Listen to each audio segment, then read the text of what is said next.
ನಮಸ್ಕಾರ ಸ್ನೇಹಿತರೆ, info media ಜಗತ್ತು ಚಾನಲಿನ ಮತ್ತೊಂದು ವಿಡಿಯೋಗೆ ಸ್ವಾಗತ ಸುಸ್ವಾಗತ. ಸ್ನೇಹಿತರೆ, ಇವತ್ತಿನ ಒಂದು ವಿಡಿಯೋದಲ್ಲಿ ಚಂದನ್ ಶೆಟ್ಟಿ ನಿವೇದಿತಾ ಗೌಡ ಜನತೆಗೆ ಒಂದು ಬಿಗ್ ಶಾಕಿಂಗ್ ನ್ಯೂಸ್ ಕೊಟ್ಟಿದ್ದಾರೆ. ಸ್ನೇಹಿತರೆ, ಏನು ನ್ಯೂಸು ಅನ್ನೋದನ್ನ ತಿಳಿಸ್ಕೊಡ್ತೀನಿ. ವಿಡಿಯೋನೆಲ್ಲೂ ಕೂಡ ಸ್ಕಿಪ್ ಮಾಡಬಾರ್ದು. ಸ್ಕಿಪ್ ಮಾಡಿದ್ರೆ ನಿಮಗೇನೇ ಹೋಗುತ್ತೆ, ಫುಲ್ ಇನ್ಫಾರ್ಮೇಷನ್ ಅರ್ಥ ಆಗಲ್ಲ. ಸೊ ಹಾಗಾಗಿ ಹೇಳೋದಿಷ್ಟೇ, ಬಿಗಿನಿಂದ ಹೆಂಡ್ ತನಕ ವಿಡಿಯೋನ ವಾಚ್ ಮಾಡಿ. ಇಷ್ಟ ಆದರೆ ದಯವಿಟ್ಟು ಲೈಕ್ ಮಾಡಿ, ನಿಮ್ಮ ಅಭಿಪ್ರಾಯನ ಕಮೆಂಟ್ ಮುಖಾಂತರ ತಿಳಿಸಿ. ಹೆಚ್ಚು ಫ್ಯಾಮಿಲಿಗೆ, ಫ್ರೆಂಡ್ಸ್ಗೆ ವಿಡಿಯೋನ ಶೇರ್ ಮಾಡಿ ಅಂತ ಹೇಳ್ತಾ ತಡ ಮಾಡೋದು ಬೇಡ. ಏನು ನ್ಯೂಸ್ ಕೊಟ್ಟಿದ್ದಾರೆ ಅನ್ನೋದನ್ನ ತಿಳಿಸ್ಕೊಡ್ತೀನಿ.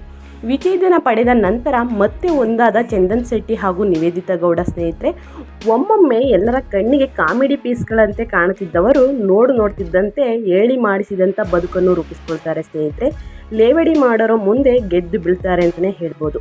ಇನ್ನು ಕೆಲವೊಮ್ಮೆ ತುಂಬಾ ಇಷ್ಟಪಟ್ಟು ಮದುವೆಯಾದವರು ಒಬ್ಬರನ್ನು ಬಿಟ್ಟು ಒಬ್ಬರು ಉಸಿರಾಡಲು ಸಾಧ್ಯವಿಲ್ಲ ಅಂದ್ಕೊಂಡವರು ವಿರುದ್ಧಗಳನ್ನು ಧಿಕ್ಕರಿಸಿ ಮದುವೆಯಾದವರು ಜೊತೆಗೂಡಿದ ಕೆಲವು ದಿನಗಳಲ್ಲೇ ದೂರವಾಗಿಬಿಡ್ತಾರೆ. ಸ್ನೇಹಿತರೆ, ಇದಕ್ಕೆ ಚಂದನ್ ಶೆಟ್ಟಿ ಮತ್ತು ನಿವೇದಿತಾ ಗೌಡ ಅತ್ಯುತ್ತಮ ಉದಾಹರಣೆ ಅಂತಲೇ ಹೇಳ್ಬೋದು.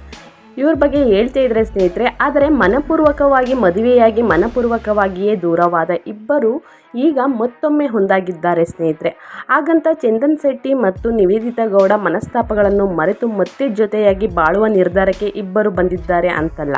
ಯಾಕಂದರೆ ಇಬ್ಬರು ಒಂದಾಗುತ್ತಿರುವುದು ರಿಯಲ್ ಲೈಫ್ನಲ್ಲಿ ಅಲ್ಲ ಸ್ನೇಹಿತರೆ, ಬದಲಿಗೆ ರೀಲ್ ಲೈಫ್ನಲ್ಲಿ ಅಂತಲೇ ಹೇಳ್ಬೋದು. ಇದ್ರ ಬಗ್ಗೆ ನಿಮಗೆ ಟೋಟಲಾಗಿ ಇನ್ಫಾರ್ಮೇಷನ್ನ ತಿಳಿಸ್ಕೊಡ್ತೀನಿ. ಇದ್ರ ಜೊತೆಗೆ ಒಂದು ಗುಡ್ ನ್ಯೂಸ್ನ ಕೂಡ ಕೊಟ್ಟಿದ್ದಾರೆ ಸ್ನೇಹಿತರೆ, ಅದನ್ನು ಕೂಡ ತಿಳಿಸ್ಕೊಡ್ತೀನಿ. ವಿಡಿಯೋನ ಇವಾಗ ಎಲ್ಲೂ ಕೂಡ ಸ್ಕಿಪ್ ಮಾಡಬಾರ್ದು. ಅದು ನಿಮಗೆ ನೆನಪಿದ್ದರೆ, ಚಂದನ್ ಮತ್ತು ನಿವೇದಿತಾ ವಿಚ್ಛೇದನ ಪಡೆಯುವ ಮೊದಲು ಕ್ಯಾಂಡಿ ಕ್ರಶ್ ಎಂಬ ಚಿತ್ರವನ್ನು ಒಪ್ಪಿಕೊಂಡಿದ್ದರು. ಸ್ನೇಹಿತರೆ, ಚಿತ್ರದಲ್ಲಿ ಚಂದನ್ ನಾಯಕನಾದರೆ ನಿವೇದಿತಾ ನಾಯಕಿಯಾಗಿ ಪಾತ್ರಕ್ಕೆ ಬಣ್ಣ ಹಚ್ಚಿದ್ದಾರೆ ಅಂತಲೇ ಹೇಳ್ಬೋದು. ಆದರೆ ಆ ನಂತರ ಕ್ಯಾಂಡಿ ಕ್ರಶ್ ಸಿನಿಮಾದ ಟೈಟಲ್ ಬಳಸದೇ ಇರುವಂತೆ gaming of candy crush notice ಜಾರಿ ಮಾಡಿತ್ತು. ಸ್ನೇಹಿತರೆ, ಹೀಗಾಗಿ ಶೀರ್ಷಿಕೆ ಬದಲಾವಣೆ ಮಾಡಲು ಮುಂದಾದ ಚಿತ್ರತಂಡ ಈಗ ತಮ್ಮ ಚಿತ್ರಕ್ಕೆ ಕ್ಯಾಂಡಿ ಕ್ರಶ್ ಬದಲು ಮುದ್ದು ರಾಕ್ಷಸಿ ಎಂದು ಹೆಸರನ್ನಿಟ್ಟಿದ್ದಾರೆ ಅಂತಲೇ ಹೇಳ್ಬೋದು.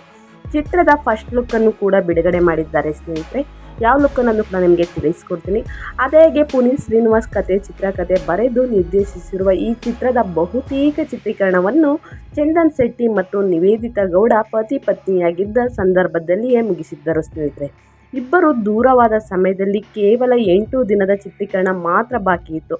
ಆಗ ತಮ್ಮ ವೈವಿಧ್ಯತೆ ಸಮಸ್ಯೆಯನ್ನು ಪಕ್ಕಕ್ಕಿಟ್ಟಿದ್ದಾರೆ. ಸ್ನೇಹಿತರೆ, ಚಂದನ್ ಶೆಟ್ಟಿ ನಿವೇದಿತಾ ಗೌಡ ವೃತ್ತಿಪರತೆ ಮೆರೆದಿದ್ದಾರೆ ಅಂತಲೇ ಹೇಳ್ಬೋದು. ಉಳಿದಿರುವ ಚಿತ್ರದ ಚಿತ್ರೀಕರಣವನ್ನು ಇಬ್ಬರು ಮುಗಿಸಿಕೊಡುವುದಾಗಿ ನಿರ್ದೇಶಕ ಪುನೀತ್ ಶ್ರೀನಿವಾಸ್ ಅವರಿಗೆ ಭರವಸೆಯನ್ನು ನೀಡಿದ್ದಾರೆ. ಸ್ನೇಹಿತರೆ, ಅದರಂತೆ ಚಿತ್ರದ ಚಿತ್ರೀಕರಣವನ್ನು ಮುಗಿಸಿದ್ದಾರೆ ಅಂತಲೇ ಹೇಳ್ಬೋದು. ಕೊಟ್ಟ ಮಾತು ಉಳಿಸಿಕೊಂಡಿದ್ದಾರೆ. ಸ್ನೇಹಿತರೆ, ಚಿತ್ರದ ಪ್ರಚಾರಕ್ಕೂ ಕೈ ಜೋಡಿಸಿದ್ದಾರೆ ಅಂತಲೇ ಹೇಳ್ಬೋದು.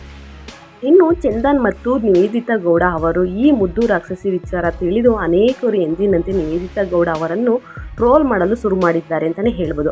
ಆದರೆ ಈ ಬಾರಿ ಚಂದನ್ ಶೆಟ್ಟಿ ವಿರುದ್ಧ ಕೂಡ ತಮ್ಮ ಅಸಮಾಧಾನ ಹೊರ ಹಾಕುತ್ತಿದ್ದಾರೆ. ಸ್ನೇಹಿತರೆ, ಇದೆಲ್ಲ ಮಾಡುವ ಬದಲು ಶೆಡ್ಗೆ ಹೋಗಿ ಜಗಳ ಬಗೆಹರಿಸಿಕೊಂಡು ಒಂದಾಗಿ ಬಾಳ್ವೆ ಮಾಡಿ ಎಂದು ಒಬ್ಬರು ಹೇಳಿದ್ದಾರೆ. ಮತ್ತೊಬ್ಬರು ಇನ್ನೊಬ್ಬರದು ಡೈವರ್ಸ್ ಆಗಿದೆ ಎಂದು ಅನಿಸ್ತಿಲ್ಲ, ಚಿತ್ರ ಪ್ರಚಾರಕ್ಕೆ ಹೀಗೆಲ್ಲ ಮಾಡ್ತಿದ್ದಾರೆ ಅನಿಸ್ತಾ ಇದೆ.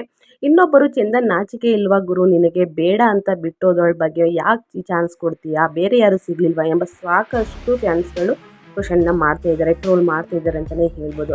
ಎಲ್ಲ ಫ್ಯಾನ್ಸ್ಗಳಿಗೆ ಒಂದು ಉತ್ತರ ಕೊಟ್ಟಿದ್ದಾರೆ. ಅತಿ ಬೇಗ ನಿಮಗೆ ಸಿಹಿ ದಿನ ಕೊಡ್ತೀವಿ ಅಂತ ಕೂಡ ತಿಳಿಸಿದ್ದಾರೆ. ಸ್ನೇಹಿತರೆ, ಡಿವೋರ್ಸ್ ಆದ ಬಳಿಕ ನಿಮಗೆ ಸಿಹಿ ದಿನ ಜನತೆಗೆ ಕೊಡ್ತೀವಿ ಅಂದ್ಬಿಟ್ಟು ನಿವೇದಿತಾ ಗೌಡ ಚಂದನ್ ಶೆಟ್ಟಿ ತಿಳಿಸಿದ್ದಾರೆ ಮಾಧ್ಯಮ ಮುಂದೆ. ಸ್ನೇಹಿತರೆ, ಆದಷ್ಟು ಬೇಗ ಒಂದಾಗಲಿ ಅಂತ ಕೇಳ್ತಾ ನಾವು ವಿಡಿಯೋನ ಎಂಡ್ ಮಾಡ್ತಾ ಇದ್ದೀನಿ. ಇವತ್ತಿನ ವಿಡಿಯೋ ಇಷ್ಟ ಆದರೆ ದಯವಿಟ್ಟು ಲೈಕ್, ಕಮೆಂಟ್, ಶೇರ್ ಮಾಡಿ. ಮತ್ತೊಂದು ವಿಡಿಯೋ ಜೊತೆ ಮತ್ತೊಂದು ಹೊಸ ಅಪ್ಡೇಟ್ ತೊಗೊಂಡು ಬರ್ತೀನಿ. Thank you for watching.